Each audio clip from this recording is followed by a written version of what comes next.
Hello friends, welcome to enlightenment educators. आज मैं आपके लिए जैनिज्म पर लेक्चर लेके आई हूँ।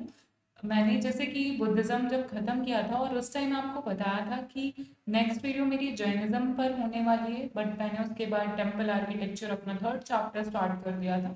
बट अब हम जैनिज्म के बारे में पढ़ेंगे। और यहाँ पे मैं बताऊँ, यहाँ पे आपकी जो फैक्चुअल क्वेश्चंस हैं प्लस उसके साथ साथ जो कॉन्सेप्चुअल क्वेश्चंस हैं, मतलब आपको यहाँ पे वन लाइनर भी मिलेंगे और उसके साथ साथ कॉन्सेप्ट भी बताती चलूंगी मैं, ताकि उन बच्चों को भी हेल्प हो जो यूपीएससी मेंस में आंसर राइटिंग करते रहते हैं। ठीक है। और ये हमारे मेंस पर्सपेक्टिव से भी बहुत इंपॉर्टेंट टॉपिक हो जाता है। Okay, so without wasting time हम स्टार्ट करें वीडियो।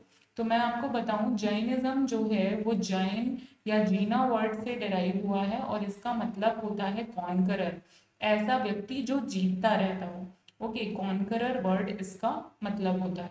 और अगर हम बात करें कि जैनिज्म का ओरिजिन कहाँ से होता है, तो ये 6th सेंचुरी बीसी से ही स्टार्ट हो जाता है। और लॉर्ड महावीरा जो है इनको प्रोपोगेट करते हैं, यानी आगे बढ़ाते हैं। लॉर्ड महावीरा जो है हमारे 24वें तीर्थंकर हैं। तीर्थंकर का मतलब होता है जैन में टीचर। ठीक है, तीर्थंकर का मतलब होता है यहाँ पे टीचर। टीचर को तीर्थंकर बोलते हैं। और जो हमारे लॉर्ड महावीरा हैं वो 24वें तीर्थंकर हैं। ठीक है, तो हमको ये अच्छे से अपने दिमाग में ये बात नोट करके चलना है। ओके, नेक्स्ट बात करते हैं तो ऋषभ देव की। ऋषभ देव हमारे पहले तीर्थंकर हैं। तो अगर हम फाउंडर की बात करें कि फाउंड किसने किया, तो वो हमारे ऋषभ देव हैं। लेकिन जो प्रपोगेशन है जैनिज्म का किसने किया, तो वो है हमारे लॉर्ड महावीरा। तो ऋषभ देव को हमें याद रखना है, Rishabh Dev is a very important. अब यहाँ पे हमें याद रखना है कि ये पहले तीर्थंकर है। ठीक है, तो पहला वर्ड इनके आगे फर्स्ट तीर्थंकर याद रखना है हमें। ठीक है, नेक्स्ट बात करते हैं तो महावीरा, थोड़ा अगर हम अपने वर्धमान महावीरा, लॉर्ड महावीरा के बारे में बात करें तो उनका जन्म हुआ था वैशाली में, दैट इज इन बिहार। और 24वें तीर्थंकर थे ये।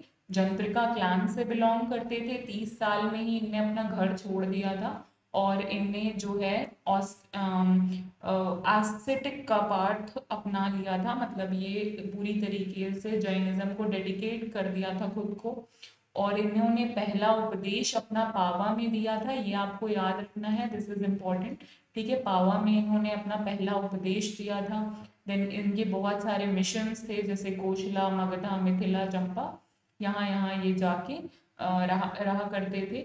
और एक बात मैं बताऊं कि हर तीर्थंकर का अपना अपना सिंबल हुआ करता था। ठीक है, तो जो हमारे महावीरा हैं इनका जो सिंबल था वो था लायन। ओके, ये आपको बहुत अच्छे से याद रखना है। और मैं आपको यहाँ पे ये भी बता दूं कि ऋषभ देव का जो है सिंबल क्या था, तो ये उनका सिंबल था बुल। ओके, और बुल से मुझे एक और चीज याद आती है, जैसे स्नेक। ये स्नेक सिंबल किसका था, तो ये था पार्श्वनाथ का। ये हमारे हमारे लिए इम्पोर्टेंट हो जाते हैं, पार्श्वनाथ। और ये कौन से नंबर के तीर्थंकर थे, तो ये 23वें नंबर के तीर्थंकर थे। ठीक है, आपको ये नाम याद रखना है। पार्श्वनाथ का सिंबल क्या था, स्नेक, और वो थे 23वें नंबर के। महावीरा का सिंबल था लायन और ये थे 24वें नंबर के तीर्थंकर। ओके, नेक्स्ट बात करते हैं तो इनका डेथ कहाँ होता है हमारे लॉर्ड महावीरा का, तो वो पावापुरी में होता है जो कि बिहार में है।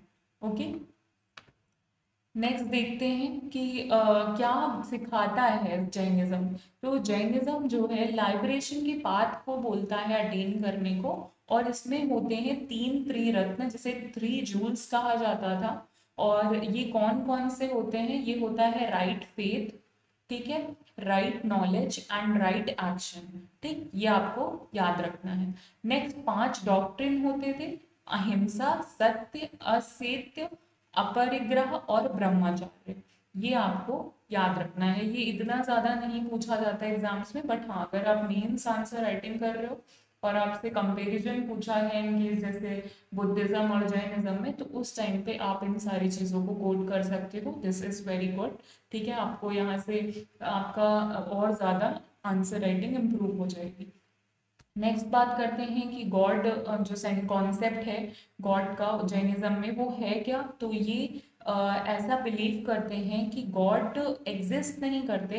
इनका मानना है कि गॉड हर एक सोल में होते हैं और उसको ढूंढने की ज़रूरत है। हर एक सोल को लाइब्रेशन का पाथ अपनाने की ज़रूरत है। तो इनका मानना यही है कि गॉड एक परफेक्ट क्रिएटर नहीं है, ना तो परफेक्ट क्रिएटर है ना कोई बीइंग है, बल्कि गॉड एक ऐसा बिलीव है जो हर एक सोल के अंदर है, बस उसको ढूंढना जो है ढूंढने की जरूरत है, वो ये मानते हैं। और ये जो है अनेकांतावाद के पाथ पे चलते हैं। ठीक है, ये याद रखना है, अनेकांतावाद। ओके, नेक्स्ट बात करते हैं। और इसके साथ साथ ये स्यादवाद पे भी चलते हैं। तो ये दो वर्ड्स याद रखने हैं, अनेकांतावाद और स्यादवाद। ठीक है, ये आपके एग्जामिनेशन पॉइंट ऑफ व्यू से बहुत ज़्यादा इंपॉर्टेंट हो जाता है। फिर मैं अगर इनकी लैंग्वेज की बात बताऊं तो ये लैंग्वेज इनकी प्राकृत है। और अगर मैं यहाँ पे बताऊं कि अनेकांतावाद और स्यादवाद का मतलब क्या होता है, तो अनेकांतवाद का मतलब होता है मैनीफोल्ड रियलिटी। आप इस एक वर्ड से इसको याद रख सकते हो, मैनीफोल्ड रियलिटी। ठीक है, जो रियलिटी है उसके बारे में ये बात करते हैं, मैनीफोल्ड रियलिटी। ओके, और स्यादवाद का मतलब होता है कंडीशनल प्रेडिक्शन। जो प्रेडिक्शन चल रहा है, मतलब जो प्रेडिक्ट करना है कंडीशनली, वो होता है हमारा कंडीशनल प्रेडिक्शन, स्यादवाद। ठीक है, आपको ये वर्ड्स याद रखने हैं, इन की वर्ड से आप इसको जो है याद रख सकते हो अच्छे से। ओके, नेक्स्ट बात करते हैं। तो what are the sect and schools of Jainism. तो इसमें दो सेक्ट होते हैं, एक होता है दिगंबर और होते हैं श्वेतांबर। ये कैसे सेक्ट का ओरिजिन होता है, तो मैं आपको बताऊं कि ये सेक्ट का ओरिजिन ऐसे होता है कि मगध में आ जाती है 12 साल की फेमाइन। ओके, 12 ईयर की मगध में फेमाइन आ जाती है, और जैन के कुछ जो क्लान्स होते हैं वो साउथ इंडिया मूव कर जाते हैं। ओके, तो ये जब साउथ में मूव कर जाते हैं तो ये एक स्ट्रिक्ट जैनिज्म का पाथ अपना लेते हैं। मतलब इनका जो जैनिज्म का पाथ होता है वो बहुत स्ट्रिक्ट होता है, खासकर उनका जो साउथ में मूव कर जाते हैं। ओके, तो अब जब ये स्ट्रिक्ट जैनिज्म अपना लेते हैं तो जो मगध में कुछ और जैन रह गए थे, ठीक है, मगध में जो लेफ्टेड जैन रह गए थे उनका इतना स्ट्रिक्ट जैनिज्म नहीं था, ये आपको याद रखना है। तो जब ये 12 साल बाद फेमाइन खत्म होने के बाद वापस आते हैं मगध में, तो ये जो साउथ इंडियन वाले होते हैं ये काफी स्ट्रिक्ट होते हैं और ये लोग थोड़े से फ्लेक्सिबल होते हैं। तो ये जो है दो क्लान्स में बट जाते हैं जैनिज्म। उनमें से होता है एक दिगंबर और एक होता है श्वेतांबर। ठीक है, अब हम इसके डिफरेंस के बारे में बात करेंगे। देखिए, मैंने आपको बैकग्राउंड बताया कि दिगंबर और श्वेतांबर आए कैसे। अब मैं बताऊं तो दिगंबर और श्वेतांबर में डिफरेंस आप कैसे निकालोगे। जो दिगंबर होते हैं सेक्ट, वो पूरी तरीके से न्यूडिटी में बिलीव करते हैं। न्यूडिटी का मतलब है ये एक भी कपड़े अपने शरीर पर नहीं पहनते हैं। और जो मेल होते हैं, खासकर जो मेल मॉन्क्स होते हैं, वो एक भी कपड़े नहीं पहनते, और जो फीमेल मॉन्क्स होती हैं वो वाइट कलर की अनस्टिच्ड प्लेन एक कपड़ा ओढ़ी रहती हैं। तो आपको ये याद रखना है। ठीक है, और इसके साथ साथ ये पांचों के पांचों जो हमने रोज बताए थे, सत्य, अहिंसा, असत्य, अपरिग्रह और ब्रह्मचार्य, ये पांचों को ही अपनाते हैं। ठीक है, और इनमें माना जाता है कि जो वुमेन्स होती हैं उनको कभी भी लिबरेशन का पाथ अब अचीव नहीं होगा। और जो भद्र बाहु थे वो इसके एक्सपोनेंट थे। तो ये हमारे लिए इंपॉर्टेंट हो जाता है। तो दिगंबर किससे रिलेटेड है, वन लाइनर में याद रखना है आपको, भद्र बाहु जो है दिगंबर सेक्ट से रिलेट करते हैं। और इसके कुछ मेजर सब सेक्ट्स की बात करें तो मूला सांग है, बीसा पंथ है, तेरा पंथ है। ठीक है, तो आपको ये वर्ड साम्या पंथ है, तो ये याद रखना है, ये किससे रिलेटेड है, दिगंबर से रिलेटेड है। ओके, नेक्स्ट बात करें श्वेतांबर। तो श्वेतांबर में आपको नाम समझ में आ रहा है कि यहाँ पे श्वेत वर्ड यूज हो रहा है। ठीक है, श्वेत का मतलब होता है व्हाइट। तो ये जो श्वेतांबर होते हैं ये वाइट क्लोथ ओढ़े रहते हैं, मतलब दिगंबर में एक भी क्लोथ नहीं ओढ़ते मेन, और यहाँ पे श्वेतांबर में मेन वुमेन दोनों ही वाइट कलर के क्लोथ्स को ओढ़े रहते हैं। और ये सिर्फ 4 वोस को फॉलो करते हैं, 5वां नहीं करते, जो कि है ब्रह्मचार्य। आपको ये बहुत अच्छे से याद रखना है। और अगर इनके सेट की बात करें कि इनके एक्सपोनेंट कौन रहे हैं बहुत ज्यादा इंपॉर्टेंट, तो वो है स्थूल भद्र। ओके, ये आपके एग्जाम में पूछा जा सकता है, आपको ये याद रखना है। और इनका जो मेजर सेक्ट है वो है मूर्ति पूजिका, स्थान्तवासिका, ठीक है, देन तेरापंथी, ये इनके सेक्ट हो जाते हैं। ओके, और नेक्स्ट बात करते हैं जैन लिटरेचर की। तो जैन लिटरेचर में दो तरीके से लिटरेचर आती है। देखिए, एक अगम्य लिटरेचर होती है।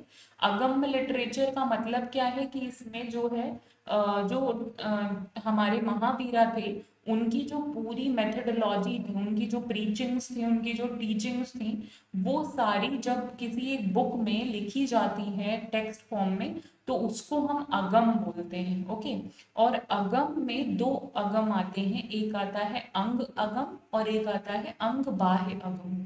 जो अंग अगम होता है वो गांधार्स ने फॉलो किया था, ठीक है, और इसीलिए जो है इसको कभी कभार गांधार्स भी बोल दिया जाता है अंग अगम को।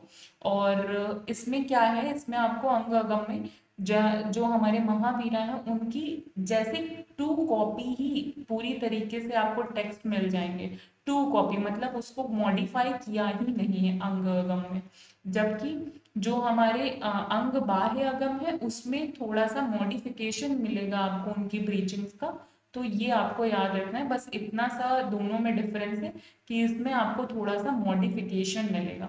ओके, ये इंपॉर्टेंट हो जाता है। नेक्स्ट बात करते हैं कि जैन आर्किटेक्चर आपको कहाँ कहाँ मिलता है। तो जैन आर्किटेक्चर आपको देखने को मिलता है एलोरा की केव नंबर 3035 में, दैट इज इन महाराष्ट्र। और मांगी तुंगी केव्स में दिखाई देता है गजपंथ, उदयगिरी, हाथी गुम्फा और स्थना वसाई केव्स में, दैट इज इन तमिलनाडु।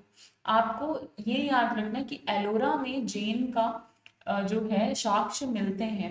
तो कभी ऐसा क्वेश्चन अगर बन के आ जाए कि जो हमारी एलोरा केव्स हैं वो ओनली बुद्धिस्ट से रिलेटेड है, तो नहीं, वो गलत हो जाएगा। सिर्फ जो अजंता है, मैंने आपको टेम्पल आर्किटेक्चर में ये पढ़ाया है कि जो हमारी अजंता केव्स हैं उसमें आपको ओनली बुद्धिज्म देखने को मिलता है, ठीक है, ओनली बुद्धिज्म। लेकिन जो हमारी एलोरा की केव्स हैं उसमें आपको जैनिज्म, बुद्धिज्म और हिंदुज्म तीनों ही देखने को मिल जाते हैं।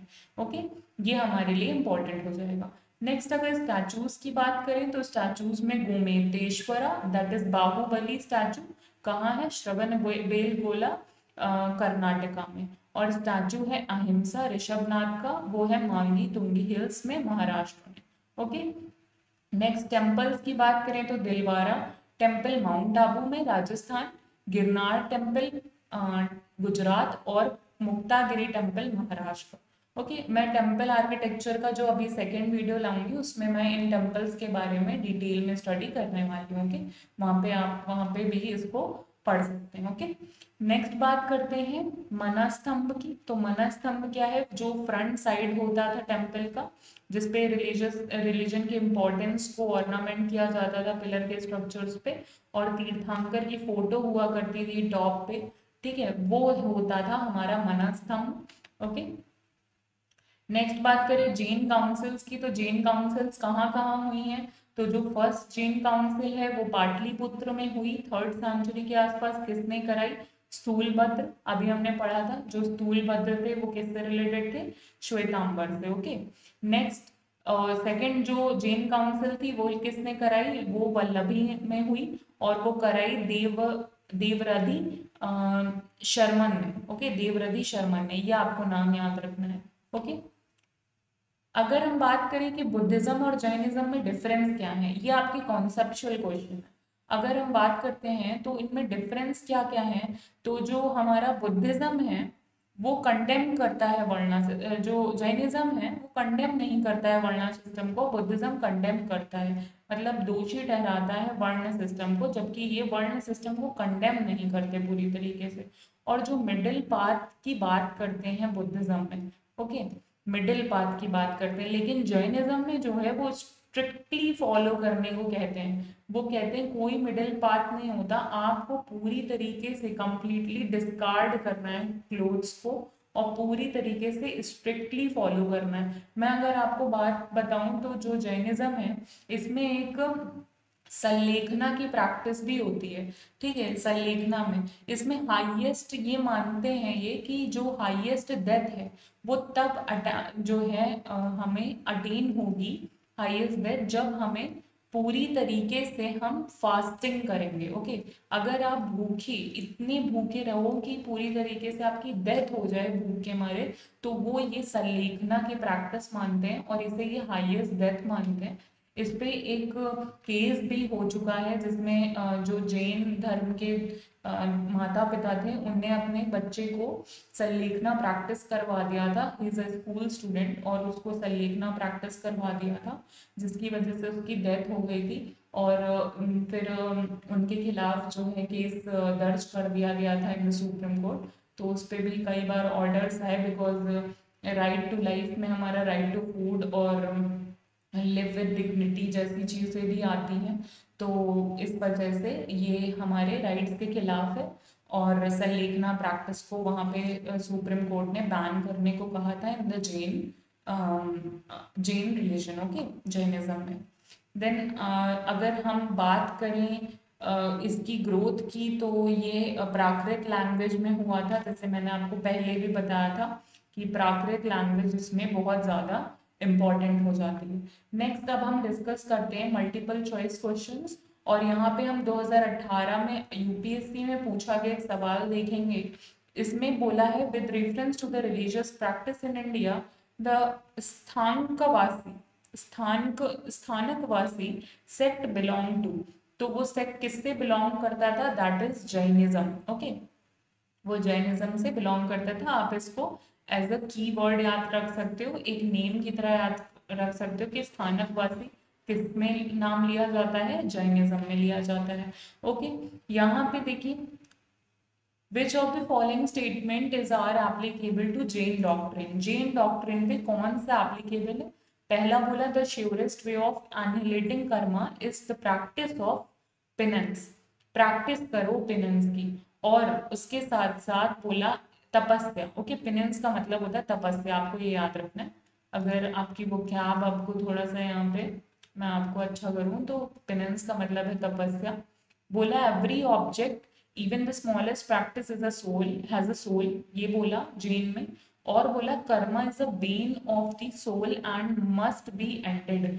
जो कर्मा है वो बेन है सोल का और उसे खत्म नहीं करना चाहिए। देखिए आपको मैंने पहले भी बताया था ये हर एक चीज में सोल मानते थे। ठीक है, तो हमारा सेकंड ऑप्शन सही हो जाता है। तो अगर हमारा बी ऑप्शन सही है तो उसके अकॉर्डिंग सेकंड ऑप्शन सही है तो या तो ये हो सकता है या ये हो सकता है। ठीक है, आप एलिमिनेशन से इसको काट सकते हो इसको काट सकते हो आसानी से। नेक्स्ट बात करें the surest way of annihilating karma is the practice penance. और अभी हमने देखा था कि तपस्या इसमें बहुत मैटर करती है ना। कैसे संलेखना प्रैक्टिस भी तपस्या के थ्रू ही होती है। तो फर्स्ट स्टेटमेंट सही हो जाता है। तो इन दोनों में आपको दिख रहा है D is the correct option. Easily आप एलिमिनेशन मेथड से तो बहुत इजीली अपने आंसर तक पहुंच सकते हो। अगर आपको आधी नॉलेज है तो भी आप उसमें से मेन आंसर अपना निकाल सकते हो। Okay, with reference to the history of ancient India which of the following were या was common to both Buddhism and Jainism. अब देखिए avoidance of extremities of penance and enjoyment, इनमें क्या कॉमन है? अवॉइडेंस करते हैं ये एक्सट्रीमिटीज की, पेनेंस मतलब एक्सट्रीमिटीज ऑफ पेनेंस और एंजॉयमेंट। अब मैंने अभी आपको थोड़ी देर पहले बताया कि जैनिज्म में तपस्या तो ये एक्सट्रीम लेवल की करते हैं, है ना। और यहाँ पे ये उसका अपोजिट दे रहे हैं, ये बोल रहे हैं अवॉइड करते हैं। तो ये कॉमन है दोनों के बीच में? नहीं, जैनिज्म में तो एक्सेप्ट करते हैं, अवॉइड नहीं करते। हाँ, बुद्धिज्म में मिडिल पाथ लेके चलते हैं। तो फर्स्ट ऑप्शन कर इनकरेक्ट। अगर फर्स्ट ऑप्शन इनकरेक्ट है तो आप यहाँ पे देख सकते हैं कि फर्स्ट ऑप्शन इसमें है तो ये हमारा कट जाएगा, ये कट जाएगा और ये भी कट जाएगा। तो इसके according B is the correct option. और विदाउट मैंने दूसरा पढ़ा भी नहीं और डायरेक्ट हम अपने आंसर पे पहुंच गए। हाँ, एक चीज याद रखिएगा, यहाँ पे आपको ये जरूर पढ़ना है कि इसमें करेक्ट पूछा है कि इनकरेक्ट पूछा है, क्योंकि कभी कभार हम इस चीज पे ध्यान नहीं देते और डायरेक्ट ऑप्शंस पे चले जाते हैं। तो ये भी हमें याद रखना। ओके, नेक्स्ट बात करते हैं अनेकांतावाद की। तो Anekantavada is a core theory and philosophy of which of the following, अभी मैंने आपसे थोड़ी देर पहले डिस्कस किया कि वो जैनिज्म में बात की जाती है, तो वो जैनिज्म का पार्ट हो जाता है। ओके, देखिए यहाँ पे मेंस के मैंने क्वेश्चन लगाए हैं, बोला है discuss the reason for the rise of Jainism and Buddhism in India and their impact, इसको 150 वर्ड्स में लिखना है। जैनिज्म और बुद्धिज्म का कैसे राइज होता है इंडिया में, उसका क्या इम्पैक्ट पड़ता है इंडिया पे, इंडियन कल्चर, इंडियन रिलीजन्स पे, तो वो दिखाना है हमको 150 वर्ड्स पे। देन हमें एक्सप्लेन करना है how the basic philosophy of Jainism can help to tackle various social and environmental problems. Okay, जो बेसिक फिलॉसफी है जैनिज्म की, वो कैसे टैकल करने में मदद करती है सोशल प्रॉब्लम्स और इन्वायरमेंटल प्रॉब्लम्स। ओके, ये भी हमें 150 वर्ड्स में दिखाना है। तो जितना मैंने ऊपर का कॉन्सेप्ट डिस्कस किया है आपको वो पढ़ लेना है इसमें, प्लस आपको जैनिज्म पे अगर थोड़ी और कॉन्सेप्चुअल और कोर अंडरस्टैंडिंग चाहिए तो उसके लिए आप मेरे आगे के लेक्चर्स देखते रहिएगा, उसमें मैं और वाइडली इन सारे टॉपिक्स को कवर करने वाली हूँ हमारे आर्ट एंड कल्चर में। ये फैक्चुअल था, ठीक है। यहाँ पे आपको इस शॉर्ट वीडियो में आपको ओवरऑल जैनिज्म देखने को मिला है। So I am ending this lecture on this note. Okay, now I will come up with temple architecture part 2. So till then, bye, good night, and please like, subscribe and share. Okay, good night, Jai Hind.